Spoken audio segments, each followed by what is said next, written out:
Poco más de las 12:30 del día en Bogotá, en Quito y en Lima. Nosotros vamos a continuar con toda nuestra programación del Mundo Ahora. Para empezar, repasemos los titulares. Solo Ucrania puede decidir sobre su territorio. Así lo sentenció el presidente de Francia, Emmanuel Macron, en rueda de prensa con Volodymyr Zelensky, quien a su vez recordó que su prioridad es mantener la soberanía y las garantías de seguridad en una eventual negociación. Tenemos reporte. Las elecciones de Honduras siguen por definirse. Nasri Asfura, del Partido Nacional Conservador, exalcalde de Tegucigalpa y apoyado por Donald Trump, lidera con 40%. Pero le sigue muy de cerca Salvador Nasralla con 39,78% de los votos. El candidato que gane por mayoría simple gobernará el país entre 2026 y 2030. Y el Papa León XIV recorre Líbano por segundo día. Tras un encuentro con la comunidad católica, sostuvo también reuniones interreligiosas y también entregó su mensaje al final del día en el llamado respeto a los migrantes. Además, en este bloque iremos a Honduras con nuestra corresponsal Kenia Torres. Hablaremos de las elecciones presidenciales de este domingo, que como hemos dicho, aún no arrojan un ganador. ¿Cuáles son las cuestiones que surgen cuando los principales candidatos tienen apenas una diferencia de 4.000 votos en lo que va del conteo? Pues ya lo veremos. Primero el informativo.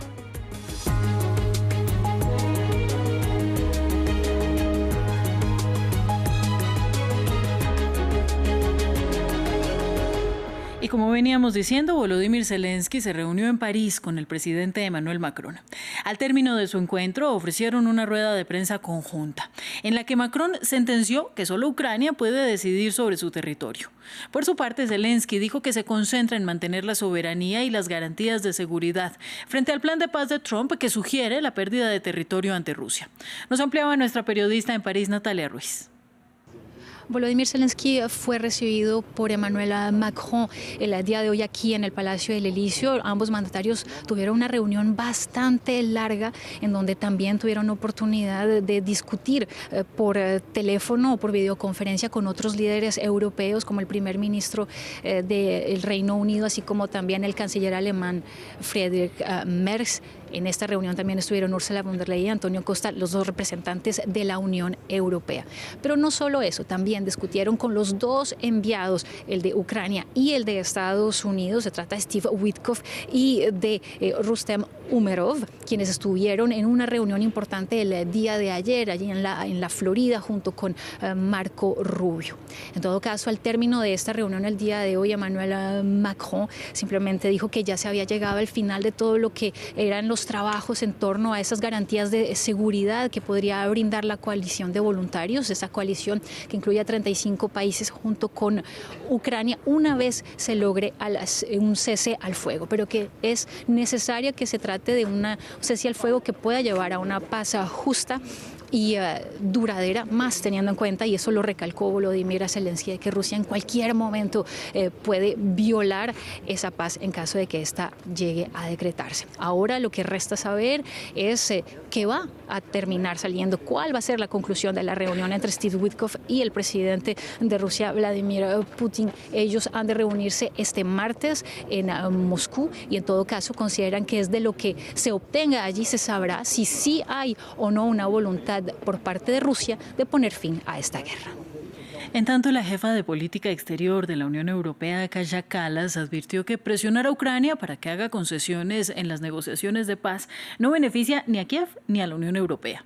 Sus comentarios se produjeron después de que funcionarios estadounidenses y ucranianos se reunieran en Florida para debatir un posible acuerdo de paz con Rusia. Bueno, sí, me temo que toda la presión recaerá sobre el bando más débil, porque esa es la manera más fácil de detener esta guerra cuando Ucrania se rinda. Pero eso no beneficia a nadie, ni a Ucrania, ni a la Unión Europea, ni a la seguridad global. Porque la Carta de las Naciones Unidas dice que no se pueden cambiar las fronteras por la fuerza. Si esto da resultados, lo veremos en otros lugares.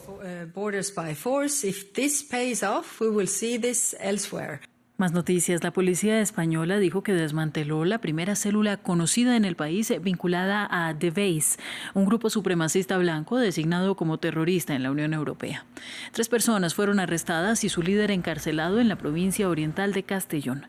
Las detenciones se producen en un contexto de creciente sentimiento de extrema derecha en España, donde las encuestas muestran además un amplio apoyo juvenil a los grupos nacionalistas y un renovado debate sobre el pasado franquista del país.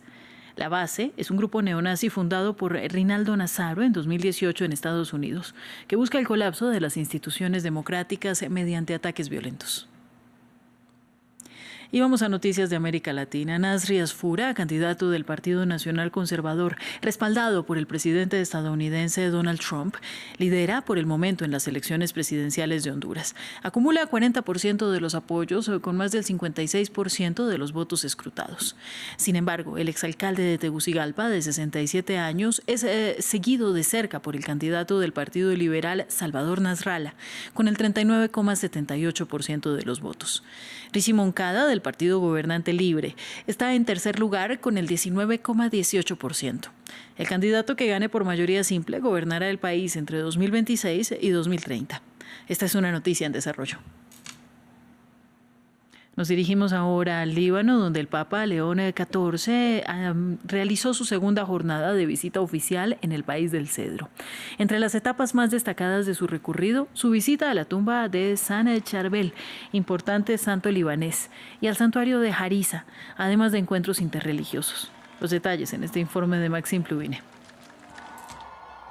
Segundo día de visita oficial del Papa León XIV en Líbano. El sumo pontífice llegó primero en el papamóvil al monasterio de San Marón. Rezó sobre la tumba de San Charbel, un destacado santo maronita libanés del siglo XIX.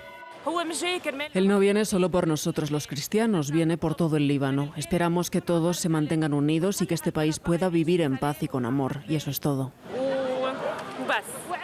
El Papa hizo un llamado para la paz en el país, donde los bombardeos israelíes contra Hezbollah arrasaron al sur. El Santo Padre arribó luego al icónico santuario de Nuestra Señora del Líbano en Harissa, donde una inmensa estatua de María, venerada tanto por cristianos como musulmanes, domina la capital Beirut. Es estando con María junto a la cruz de Jesús que nuestra oración, ese puente invisible que une corazones, nos da la fuerza para seguir esperando y trabajando, incluso cuando estamos rodeados por el ruido de las armas. En sus discursos, el Papa reiteró sus pensamientos a la juventud. La emigración de los jóvenes libaneses por el contexto socioeconómico y político es fuente de preocupación permanente en el país mediterráneo. Espero que la gente se una por el bien de la paz y por el bien del Líbano y de su juventud, porque hay mucha emigración, muchos se están yendo, así que espero que podamos hacer algo por ellos para que permanezcan en su país. Por la tarde, el Papa presidió un encuentro interreligioso en la capital. Líbano es el único estado árabe con un presidente cristiano, aunque cuenta con 18 comunidades reconocidas. Y hoy se conmemora el Día Mundial del SIDA. La ONU advirtió que los recortes presupuestarios, incluidos los de Estados Unidos, han devastado los programas contra el VIH y que si no se reanudan los esfuerzos de prevención podrían producirse 3,3 millones de nuevas infecciones entre 2025 y 2030. Hoy en día casi 41 millones de personas viven con el virus en todo el mundo, siendo niñas, niños y mujeres jóvenes especialmente vulnerables, especialmente además en el continente africano.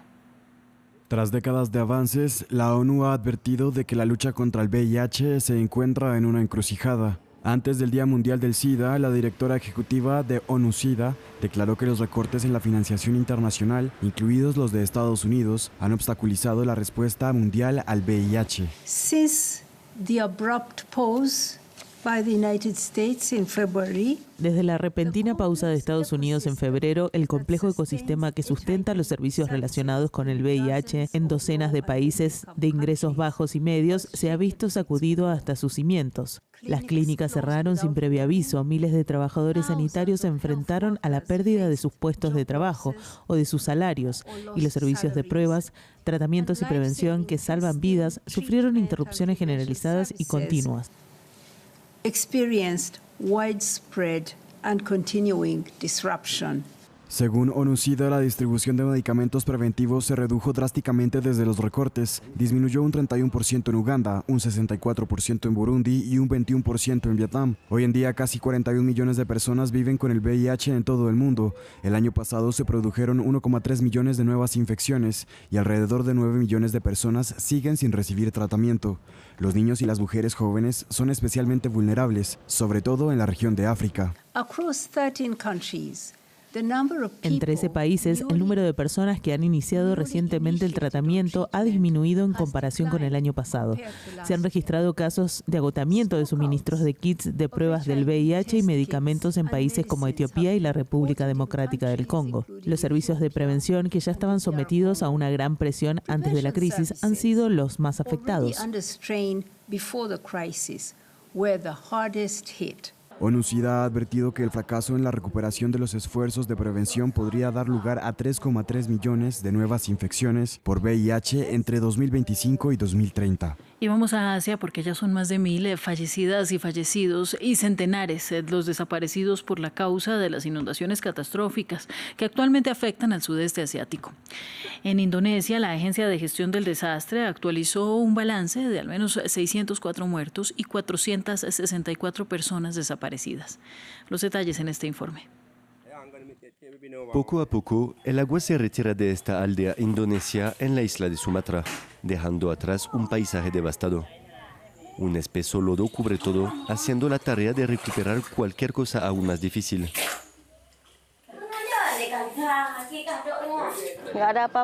No hubo nada que salvar, solo mi ropa. Cuando intenté agarrar algo, el agua me llegaba a la cabeza. Ya no podía mantenerme de pie, ya me estaba llevando la corriente. En la vecina Sri Lanka, escenas similares de devastación, mientras los equipos de rescate trabajan sin descanso usando helicópteros militares. Ninguna región de esta isla de más de 20 millones de habitantes se ha librado del ciclón Ditwa. Ante la magnitud del desastre, el presidente solicitó ayuda internacional y declaró el estado de emergencia. Nuestro país se enfrenta al desastre natural más significativo y difícil de su historia. También somos conscientes de que la operación de rescate que estamos llevando a cabo es la más difícil en la historia de nuestra nación. Esta es la primera vez que todo el país ha sido golpeado por un desastre de esta magnitud. El clima severo también afectó a Tailandia, causando numerosas muertes y destrucción en 3 estados del sur y en el norte de Malasia. A pesar de anunciar paquetes de compensación para quienes perdieron familiares en las inundaciones, crece la indignación pública ante la respuesta del gobierno tailandés. 2 funcionarios locales han sido suspendidos por sus presuntas fallas. La temporada de monzones suele traer fuertes lluvias a la región, con riesgo de deslizamientos de tierra e inundaciones repentinas. Pero el calentamiento global agravó su impacto. En Indonesia y Tailandia, el costo humano de las inundaciones es de los peores en años, con muchas personas aún desaparecidas. Continuamos en Europa con la industria aeronáutica. Las acciones del gigante Airbus cayeron 10% este lunes en la Bolsa de París. El mayor fabricante de aeronaves comerciales del mundo ordenó el viernes el aterrizaje forzoso y salida temporal de servicio de más de 6.000 aviones de su modelo más vendido en todo el mundo. El A320, tras detectar una falla informática aparentemente causada por altos niveles de radiación solar. Se trata del retiro de emergencia más amplio en la historia de la compañía, particularmente durante el agitado fin de semana de Acción de Gracias en Estados Unidos. La compañía ha dicho que menos de 100 quedan por aplicar modificaciones. Nos lo cuenta Jesús Yajure.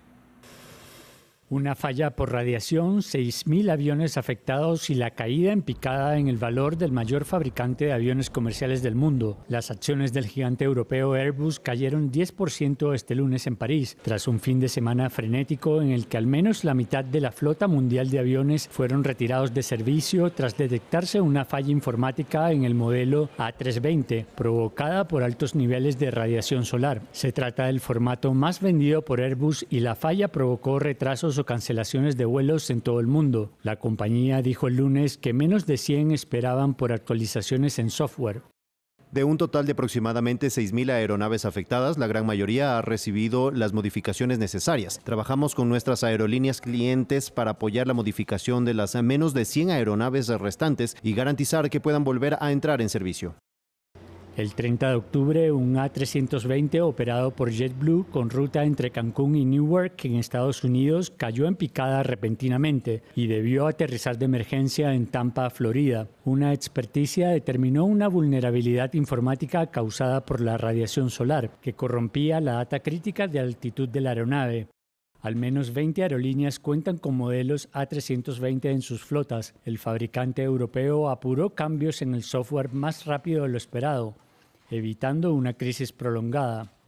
La falla afectó también el avión del Papa León XIV. Un técnico debió volar de Roma a Estambul para actualizar el software en el Airbus papal, según el Vaticano. Este lunes también se conoció que Airbus encontró fallas de calidad en paneles de fuselaje que han causado retrasos en las entregas, en medio de una carrera con su más cercano competidor, Boeing. Vamos en directo a... Y nuestro destino es Tegucigalpa, con nuestra corresponsal para Honduras, Kenia Torres. Kenia, un saludo para ti. Un día después de las elecciones aún no hay ganador. ¿Qué es lo que nos puedes contar sobre la última actualización de resultados parciales?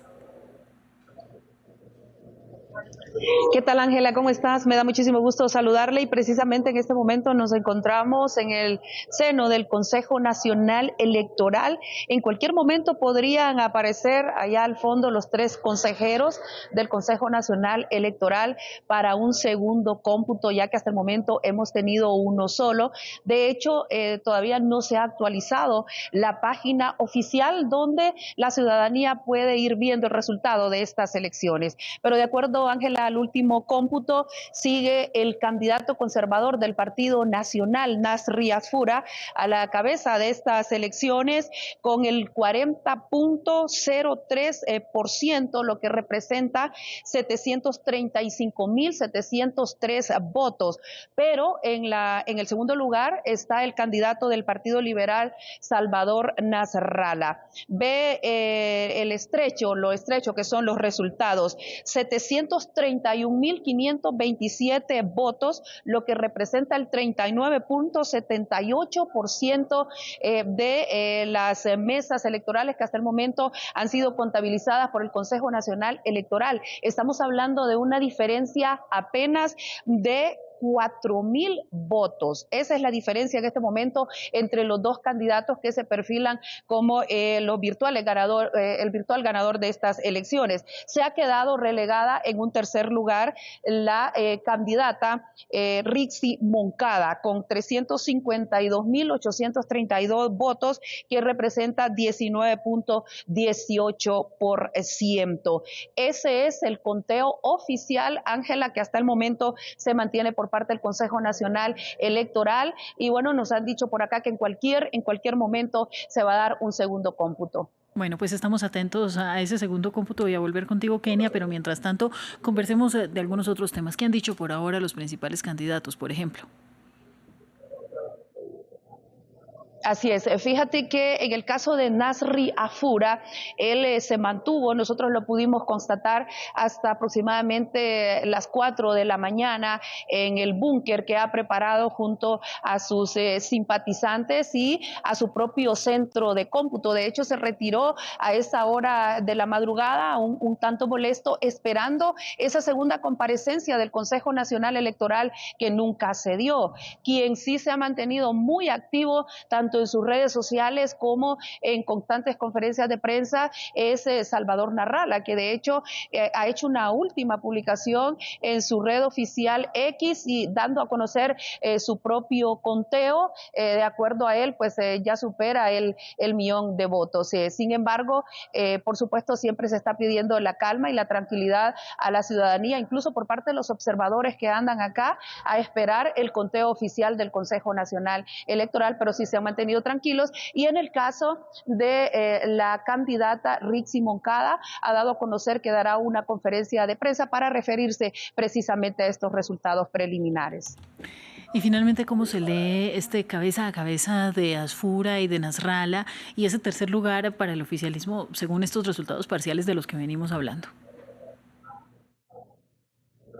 Sí, hemos platicado con la población en general en el caso del fenómeno Nasri Tito Asfura y por qué en este momento está encabezando la preferencia del electorado. Sin duda alguna, por ejemplo, gente que está relacionada con familiares en Estados Unidos han reconocido que el espaldarazo recibido por él, por parte del presidente Donald Trump y el ofrecimiento de ayuda los ha hecho algunos de ellos votar por el Partido Nacional, dado, Ángela, que la mayoría de la población hondureña depende precisamente de esas remesas que vienen de los Estados Unidos, aproximadamente el 27% del Producto Interno Bruto también de este país depende de ello. Y otro aspecto muy importante, Ángela, es lo del estatus de protección temporal, conocido como TPS, bajo el cual se arropan muchísimos hondureños, casi 1 millón en estatus legal e ilegal que viven en los Estados Unidos, para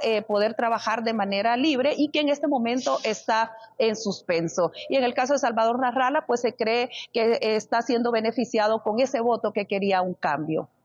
Pues bien, muchísimas gracias a ti, Kenia. Como decíamos, esperaremos a que haya una nueva actualización. Mientras tanto, vamos con nuestro reportaje en Foco del Día. En los últimos meses, Alemania ha experimentado un fuerte aumento de los delitos de odio contra la comunidad queer, según las cifras de la Oficina Federal de Policía Criminal y del Ministerio Federal del Interior. En 2024 se registraron 1.765 delitos penales en la categoría orientación sexual, lo que supone un aumento de aproximadamente 18% respecto al año anterior. Esta violencia se atribuye principalmente a la extrema derecha y preocupa a las ciudadanías LGBTIQ+, sobre todo porque Alemania había sido considerada durante mucho tiempo un país respetuoso de las llamadas minorías sexuales y de género, especialmente en Berlín. Cerca de 1.000 personas participan en la marcha anual en apoyo a los derechos de las minorías sexuales y de género. Una manifestación celebrada bajo estrictas medidas de seguridad, ya que los ataques contra esta comunidad se han disparado en el este de Alemania. Ihr zeigt mit eurem Hiersein, dass wir solidarisch an der Seite sind. Ihr zeigt mit eurem Hiersein, dass wir nicht alleine sind als queere Menschen. En los márgenes, pequeños grupos de activistas neonazis intentan interrumpir la marcha, pero la policía los contiene rápidamente. Nunca antes el orgullo de Cottbus había estado tan fuertemente vigilado. Este día no se reporta ni un solo incidente, un alivio para esta activista. Este es el Christopher Street Day más grande que hemos tenido aquí en Cottbus y es pacífico. No pasó nada grave y eso es simplemente maravilloso. Un momento raro de calma tras lo que ha sido un año difícil para Leif. El centro cultural que alberga su organización de apoyo contra el SIDA ha sido atacado repetidamente.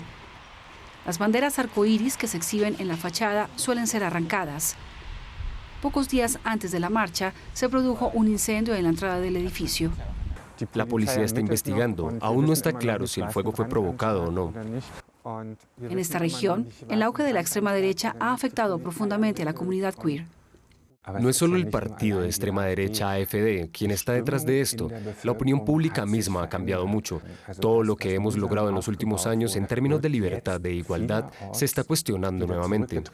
En 2025, casi la mitad de los eventos LGBTQ+ fueron objeto de ataques, según la Fundación Amadeu Antonio.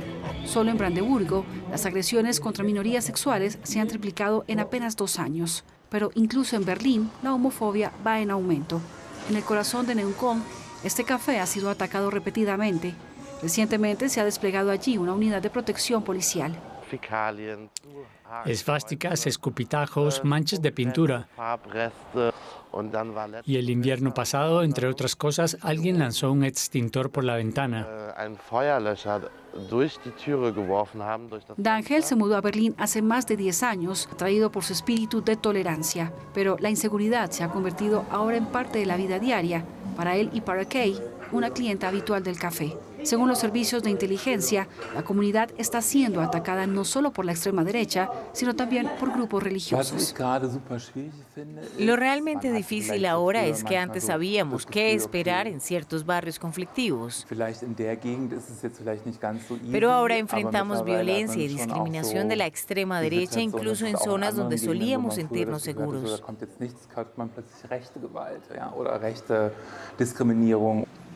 En señal de solidaridad, los vecinos han colgado banderas arcoíris desde sus balcones.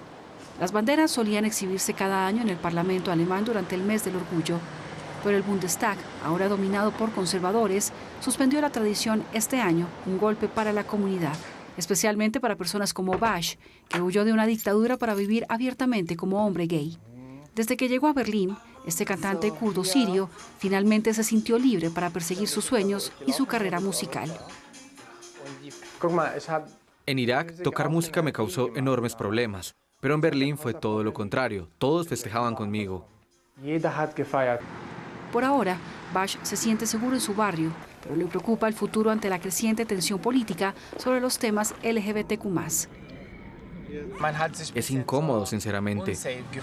Todo este debate sobre quitar la bandera arcoíris del Bundestag.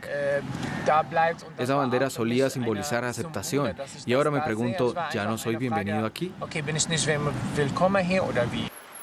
Un amargo aumento de la homofobia que se siente con más fuerza en la capital alemana. Tras la persecución de homosexuales bajo el régimen nazi, la comunidad gay de Berlín floreció durante décadas, convirtiendo la ciudad en una de las más liberales del mundo. Pero incluso el Museo Gay de la ciudad, que documenta esta historia, enfrenta ahora ataques y pide acción. En los últimos 20 o 30 años hemos logrado tanto en esta ciudad. Construido proyectos, sentido de seguridad en las calles. Es difícil aceptar que esto pueda terminar, pero también significa que debemos unirnos más que nunca. Necesitamos alzar la voz y las autoridades deben comprometerse claramente a protegernos.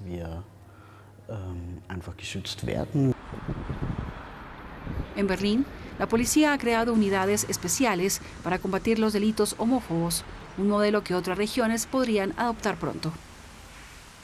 Hacemos una breve pausa, ya regresamos con más noticias del mundo ahora.